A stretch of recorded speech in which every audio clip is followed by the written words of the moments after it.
Halo teman-teman, jumpa lagi. Selamat pagi, Sukita Hotu, Namo Buddhaya. Pertama-tama teman-teman, izinkan saya menyampaikan ungkapan selamat tahun baru Imlek 2574 tahun 2023. Gong Si Fa Cai. Hari ini kita akan menganalisa satu topik pendidikan dari kurikulum Merdeka. Merdeka Belajar. Terkait penyederhanaan RPP cukup satu halaman.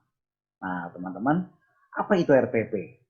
Jadi RPP itu rencana pelaksanaan pembelajaran, yaitu rencana kegiatan pembelajaran tatap muka untuk satu pertemuan atau lebih, yang disusun berdasarkan kompetensi dasar atau subtema, yang dikembangkan dari silabus untuk mengarahkan kegiatan pembelajaran peserta didik dalam upaya mencapai kompetensi dasar tadi.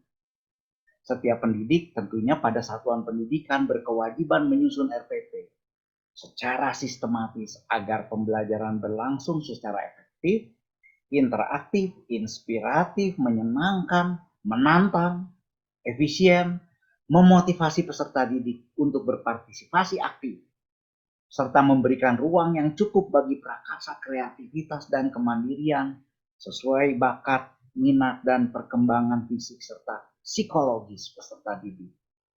RPP ini tentunya untuk memudahkan guru, teman-teman, mempersiapkan dan melaksanakan pembelajaran. Nah, teman-teman, kebijakan Permendikbud terkait RPP yaitu nomor 22 tahun 2016 ada 13 komponen. Sedangkan dalam surat edaran nomor 14 tahun 2019 kurikulum Merdeka Belajar, esensinya cuma terdiri dari 3 komponen yang dinyatakan bisa cukup dalam satu halaman. Garis besar perbedaannya, teman-teman, mohon izin saya berbagi screen agar memudahkan kita dalam membahasnya. Sebentar, teman-teman. Nah, teman-teman, apakah screennya sudah nampak? Oke, terima kasih, teman-teman. Jadi, di dalam RPP yang 13 komponen ini, ketentuan lama tentunya, ini terdiri dari identitas, sekolah, mata pelajaran, dan sebagainya. Ada 13 macam, seperti di dalam layar ini, teman-teman. Nah, sedangkan yang 3 komponen dari kurikulum Merdeka, RPP-nya ini hanya 3 komponen, yaitu tujuan pembelajaran, langkah-langkah kegiatan pembelajaran, dan yang ketiga penilaian pembelajaran assessment yang wajib dilaksanakan oleh guru. Sedangkan komponen lainnya bersifat pelengkap, teman-teman. Nah, prinsipnya yaitu efisien. Nah, efisien ini apa? Yaitu penulisan RPP ini dilakukan dengan tepat dan tidak menghabiskan banyak waktu dan tenaga. Kemudian efektif, artinya dilakukan untuk mencapai tujuan pembelajaran. Dan prinsip yang ketiga berorientasi pada murid, artinya dilakukan dengan mempertimbangkan kesiapan, ketertarikan, dan kebutuhan pelajar murid di kelas, teman-teman. Nah, sekolah, kelompok guru mata pelajaran yang sejenis dalam sekolah, kelompok kerja guru, musyawarah guru mata pelajaran, dan individu guru secara bebas dapat memilih, membuat, menggunakan, dan mengembangkan format RPP secara mandiri untuk sebesar-besarnya bagi keberhasilan belajar guru. Adapun RPP yang telah dibuat guru dapat digunakan dan dapat pula disesuaikan dengan poin-poin di atas tadi, teman-teman.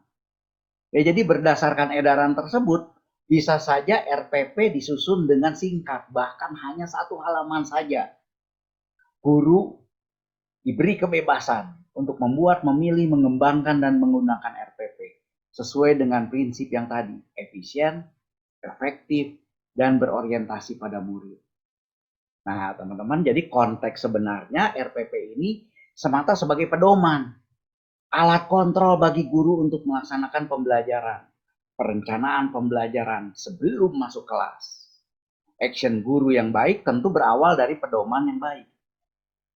Lalu, RPP satu halaman itu, teman-teman, efisien dan efektifkah? Nah, pertanyaannya demikian. Apakah RPP model komplit dengan 13 komponen pendidik mampu memberikan hasil yang baik dalam pembelajaran, ataukah apakah RPP minimalis yang terdiri dari 3 komponen tidak mampu memberikan hasil yang baik dalam pembelajaran? Apakah RPP ini merupakan satu-satunya penentu keberhasilan pembelajaran, teman-teman?